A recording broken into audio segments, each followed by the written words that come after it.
How you doing? My name is Josh. I'm the creator of OutsideTheBoxWorship.com, and today I'm going to show you what I would do to set up a very simple but effective bass preset for the HX Stomp or the Helix, depending on which one that you have, which one you use. This will be an all-in-one, so we're going to have everything that you would need, including like an amp, compression, all that stuff. If you use the HX Stomp as your bass rig, more supplemental, like just as an amp or some other effects, this might not be the case for you, but you might get something out of it.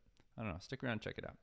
So first thing I'm going to do is I'm going to drop in an amp block, just the amp. If we want to add a cab, which I don't always do, we're going to add that later. I use the Ampeg SVT4 Pro. It's what I have in real life. I used it for many years, so I'm very used to it. I know kind of what I want out of it. So that's my go-to. The AGA 51 is very good. The SVT normal is very good. The bright is very good. This is just what I chose because I know what parameters to change to get there. I put everything on 10 and then I adjust.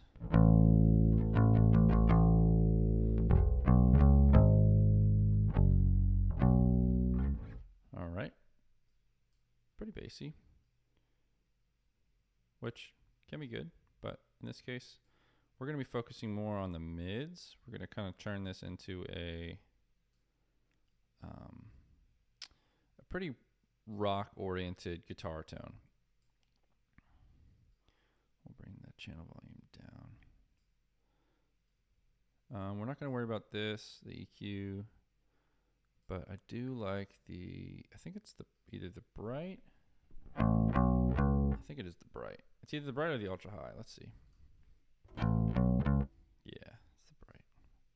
Ultra high can stay off.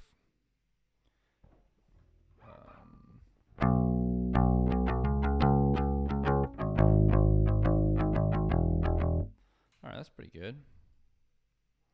We are going to bring our master down just a little bit. I heard just a touch of distortion that I didn't really love, and I know that came from the master. All right, so that's fine. We'll leave that right there. We're going to add compression next. I am a huge fan of the Rochester comp, but for now we're just going to use the deluxe comp. It's kind of more of a plug and play friendly thing.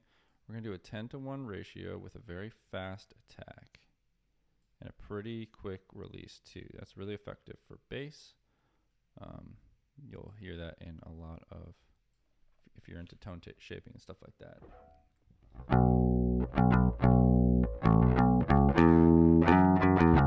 We're getting some of that drive, which I want, but I want less of it, I think. We're also playing with a pick. That's going to affect it as well. Maybe I'll try with just my fingers.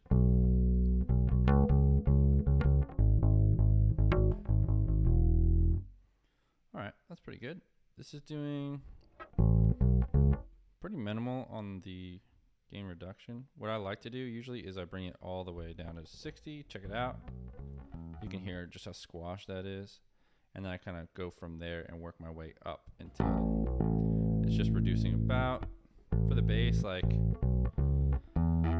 anywhere between 6 and 12 dB. I kind of like a little more of that compression sound. So for me, for my bass, it's 41.2. For you and your bass, it's going to be different. So that's how I go about doing it. I bring it all the way down and then I go up until I get the desired gain reduction. There's a meter on the Helix. I'm sure there's one on the HX Stomp too by now. You can just check that out. It's in the bottom right when you have a compressor selected. So that's what we're going to stick with there. I do like, call me sacrilegious, but I do like a touch of room reverb. And I mean a touch, like so subtle that it would shock you. Let's see, bring the mix down. And there's two ways to do this. You can obviously just use a reverb block like this. Or, let me move this over, and we can try something interesting on a cab block. We're going to do probably just a single cab. I am a huge fan of 4x10s and 8x10s. What we can do actually is do a dual, because I like on my main rig I have 4 10s and then 1 15. So we're going to kind of replicate that. I like how that sounds. We're going to use, we'll do a 410 half, which is great. And then on this side, we're going to put, go all the way down, a 115. Look at that. That's pretty cool. Okay, so then we're going to use, what mics? I like the 57s. I think I use 57s live.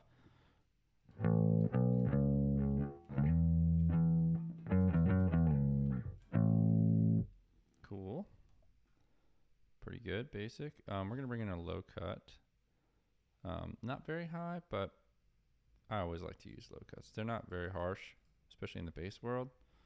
And then we're going to turn this off, and then we're going to use early reflections. Let's crank those up so you can really hear them.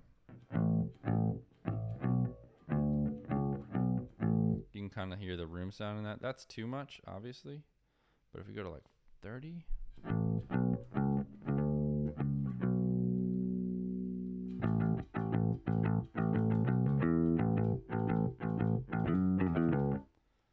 All right. That's pretty cool. It's subtle. I don't really hear it a whole lot. Then we have this.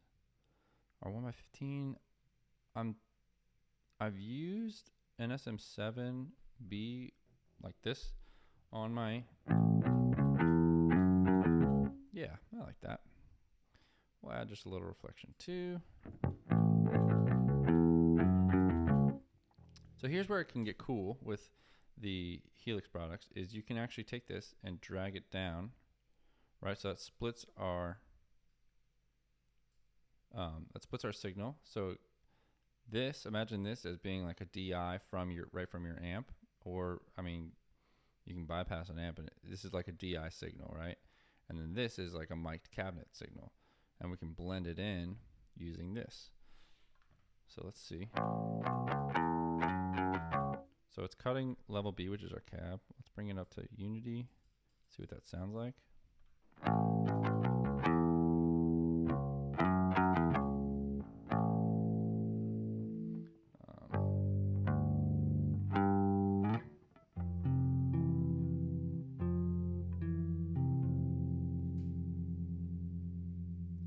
So let's do this. Let's bring this down a little bit.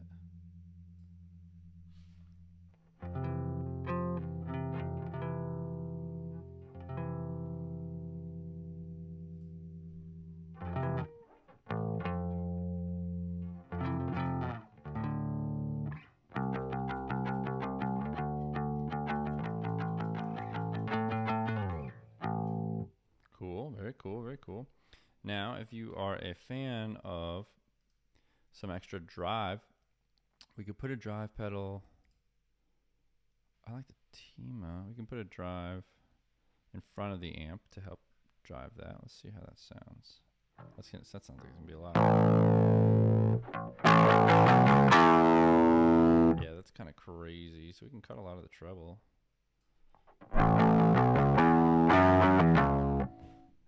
And not cut a lot of the bass. Let's see what that sounds. It's a lot of gain. It's too much for me, so I'm going to bring that off. And the clipping sounds weird. I'm going to do center.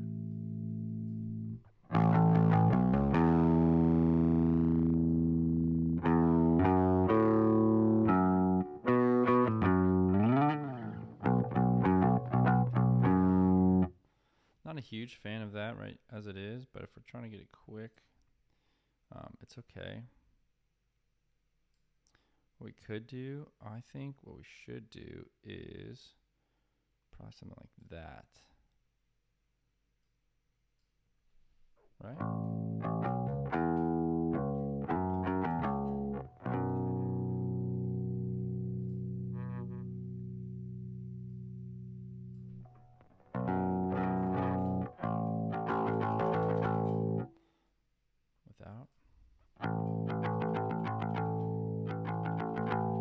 Actually kind of darkens it. That's come from the treble cut. It's not a terrible thing though.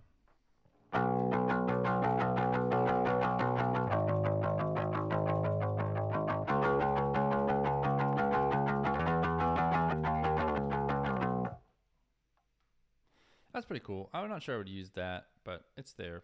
If you want to try some different stuff, there are better options on how to get distortion on your bass. I think I'll do a separate video for that. So for now, we can just X that. Some other cool effects that I really enjoy in front of the amp are like a chorus effect. Very, very subtle, just regular old chorus, pretty stock. And then I bring the mix down to something like 25, in between 20 and 30. Especially for the slower tunes.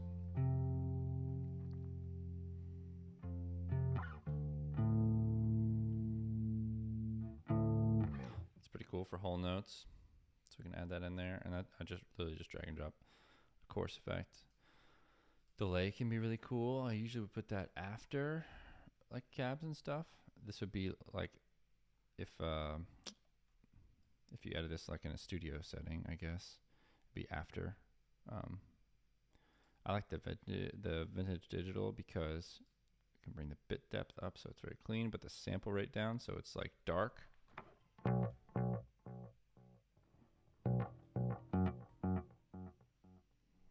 And this is cool. You can put it in time and play it in quarter notes, and so it'll kind of give you a little bit more sustain, like tricky sustain. So here's how it sounds if you're playing like a pretty standard worship chord progression.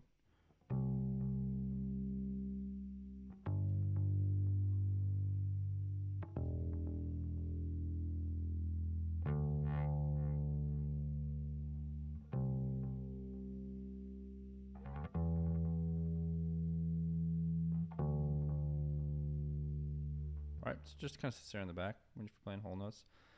It's there. Again, you don't need that. You can turn that off, and this is just a regular old bass tone.